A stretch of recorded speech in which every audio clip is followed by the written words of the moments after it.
What's up, good people? Coach Coffee coming at you week one preview. We're going to go over a little bit of housekeeping today. We're going to have a very special guest join us. So we'll get right into it. First, we'll do a brief draft recap, let you know the winners and losers. We'll give you a brief rundown of week one's matchups, who we think is going to win, who's going to ball out.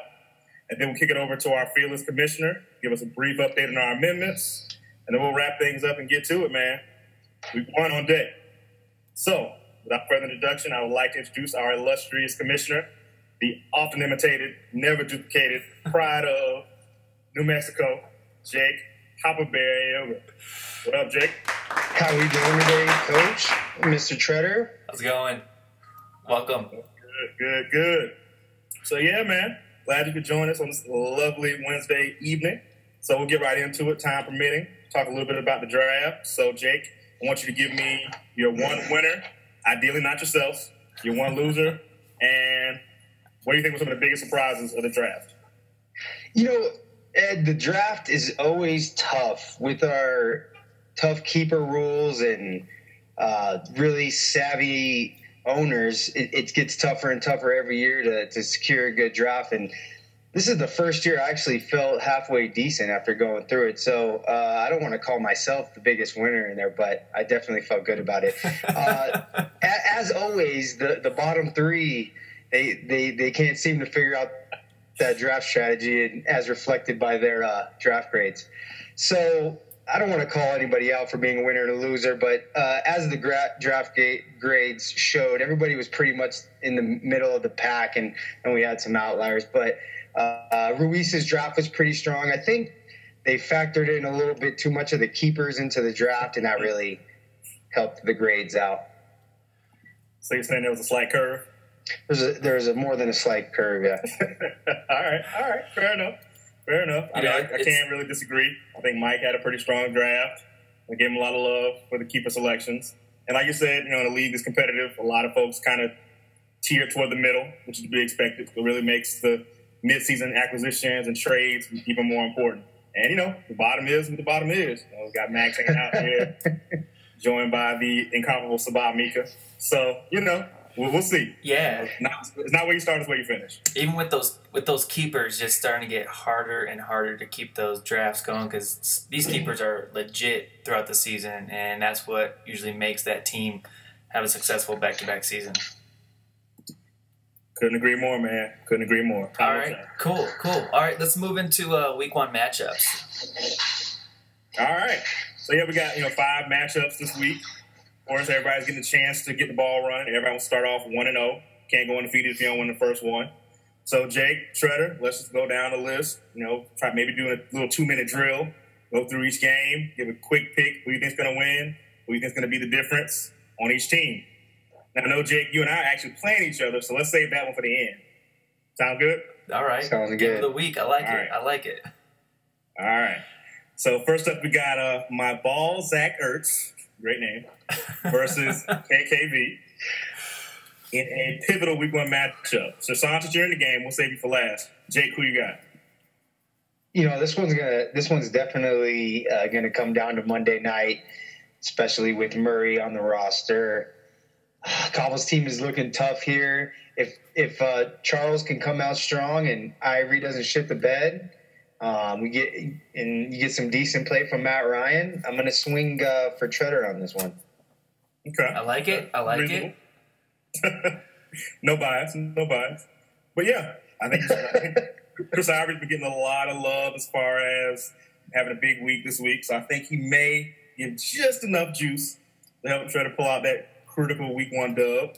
So okay, it'll shock no one to hear Treader's pick. But so I was building up Cavo for winning the championship. However, I don't know if anybody noticed, but I did have the biggest sleeper pickup off the waivers today, which was D'Angelo Williams, who is in for Le'Veon Bell and starting running back for the Steelers on Thursday night. So I think that's going to be a big push because the Steelers can run the ball if they want to.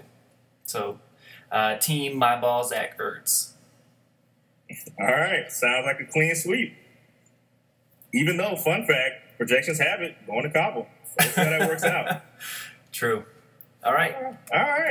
Cool. Who we got up next? We got Start the Car versus our reigning champion, the Godfather. So I think this one might be pretty straightforward. I mean, you never want to count anybody out. But if I was a betting man, and I'm not saying I'm not, but I think Tim's going to keep things rolling. I expect him to do pretty well. Maybe have this thing wrapped up by, sundown on Sunday. Yeah, but kind of coast into the week on Monday with no major worries. I think got a strong squad. Pick up right where he left off. What do you guys think? I would say that it probably looks a little bit lopsided, especially how the projections are. Max is missing a kicker, which who knows if he will replace him or not. He might go for the non-kicker route first game.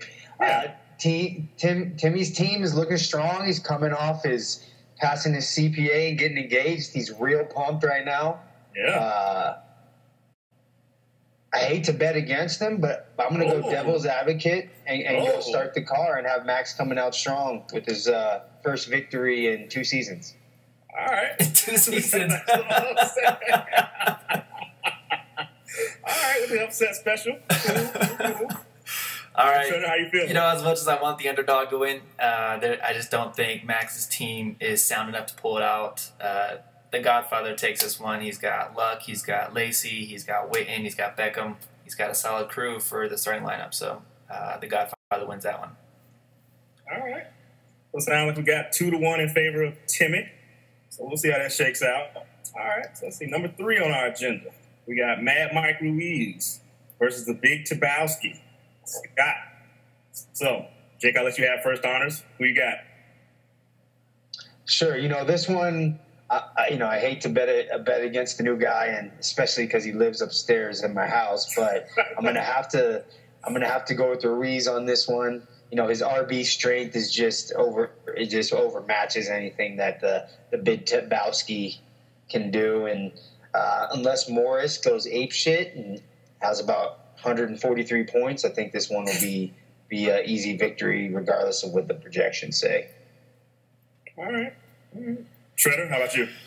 This one, unfortunately, is probably going to go to Ruiz. The Big Tabowski has Demaryius Thomas and Emmanuel Sanders as the wide receivers. If Peyton's on, they win. If Peyton's off, then he loses. All right. Easy. Well, guys, just to be different, I'm going to give it to Scott, man. I think Tom Brady's going to go out here and stick it to Goodell, hang about 450 yards, 6 touchdowns, rushing on the Steelers, and, just let it hang, and, say deflate these. So we'll see. But crazier things have happened. So it sounds like we got 2-1 for Ruiz in that matchup. All right, so we moved along. Okay. So let's see. Matchup of 2 originals. We got Rack City versus Sabizi. So we got Elbow, Chris Elliott versus Sabah. You kind of know how I feel about Sabah as far as his ability to play fantasy football. But you got to give credit where credit is due. You got Aaron Rodgers, Antonio Brown's a baller, Forsett came on strong last year. So you know what? I'm going to pick Chris. Because, if it ain't broke, don't fix it. What about y'all?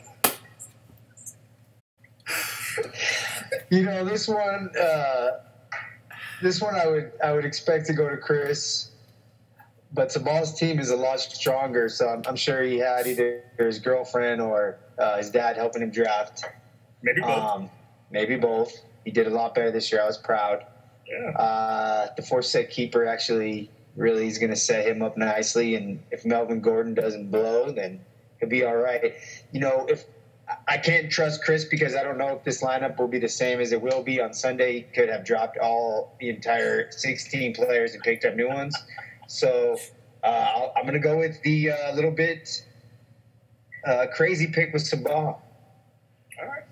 Yeah. I think Jake's making a lot of good points on Sabizi's team. He got Rodgers. He's got Gordon. Forsett was huge. Martellus Bennett was huge. So Sabizi takes it. Chris has to start off from behind in order for him to get motivation to hit the waiver wires hard. That guy, he's lazy on the waiver wires. All right, well, see somebody's out there showing you love. All right. So now, last but not least, get to our game of the week. 2 familiar faces. Mish, the key week 1 matchup Projections have this one being a little bit of a shootout. So I guess I'll let Shredder go first, giving his opinion on who's going to take this week 1 matchup. All right. So the projections have you guys pretty close, literally 2 points away from who wins. Ed had some pretty good picks throughout the draft. Gronkowski is probably Ed's best pick. So, and I don't know about Russell Wilson yet. He's going to be tough this year. He's got a good receiving core, but we'll see how he does. I'm going to go. Why don't you go Blackman for the win? All right. Well, Jake, I'll let you have last honors as commissioner. So I'll give my brief case of why I plan on being victorious this week. You know, I'm expecting Thursday night's game, Pat Steelers, to be a shootout. So Big Ben's going to go, strike for strike with Tom Brady. Maybe hang 4 touchdowns, 300 yards, give or take. That'd be great. I expect Dez to come out of the gate strong, ball out. Running back-wise, I was hoping these guys are able to capitalize on some rusty defenses, people not being able to tackle that well coming out of the gate. Maybe steal a few touchdowns here or there, get some receiving yards. Just give me just enough to break through, and then banking on defense to show up big. The Houston was on Hard Knocks, so defense looked good on HBO. So I figured it'll look good on Sundays. So I think I like my chances. Yeah, your team is definitely one of the most formidable out there, and I like it. I'm looking over here right now. I just think if the running backs play like they should and Russell Wilson doesn't shit the bed, it's going to be a tough team to beat week in, week out. I got 4 starting running backs. Really, nobody splits time. That's hard to compile on one team, but not going to lie, Russell Wilson does make me a little scary. For you, Trey, you better hope he does well because you got I do got Graham. what's his name? Do you got Graham? Yeah, so Could use some help. but I think I'll sneak it out. It's going to obviously go down until Monday. I got two big projected point players on Monday, so I'm sure Ed will be sweating at like midnight until 2 a.m. actually, East Coast time. Yeah, sucks for you. Late the night Falcons for aren't you. playing, so probably Late night. anyway. As you should be. For sure. All right, so quick recap of the predictions. We have 2 for my balls. So my ball, Zach Ertz over Covell. We have Once You Go Blackman over Mile High Men's. The Godfather over Start the Car. I think it was Ruiz over the Big Tabowski, and Sabizi over Rack City. Sounds about right. Cool. All right. Let's move into from the commish. Let's hear from him and about the Constitution updates and anything else you'd like to bring to the league. Okay, cool. So the first amendment is the creation of the treasurer to facilitate receiving payments. That passed 7-3. So we'll implement somebody to be the collector of monies. We'll probably have that appointed by the commissioner of the SLC. Question 3, change keeper rule to only allow a player to be kept 1 season after their initial season. This did not pass 6-4, so we'll be keeping.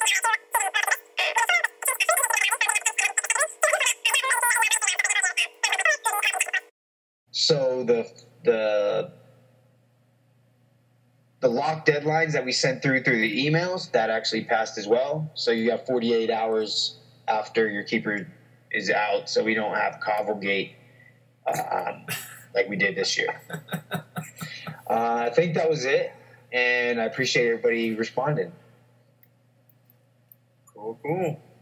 Well, yeah, guys. We've got our picks. We got our draft recap. We got our housekeeping in order. Unless you guys got anything else you want to let the GFL know, I think we can call it. See you all next week. All right. Thanks for your time, coaches. We'll see you guys on the field. Thanks, guys. All right.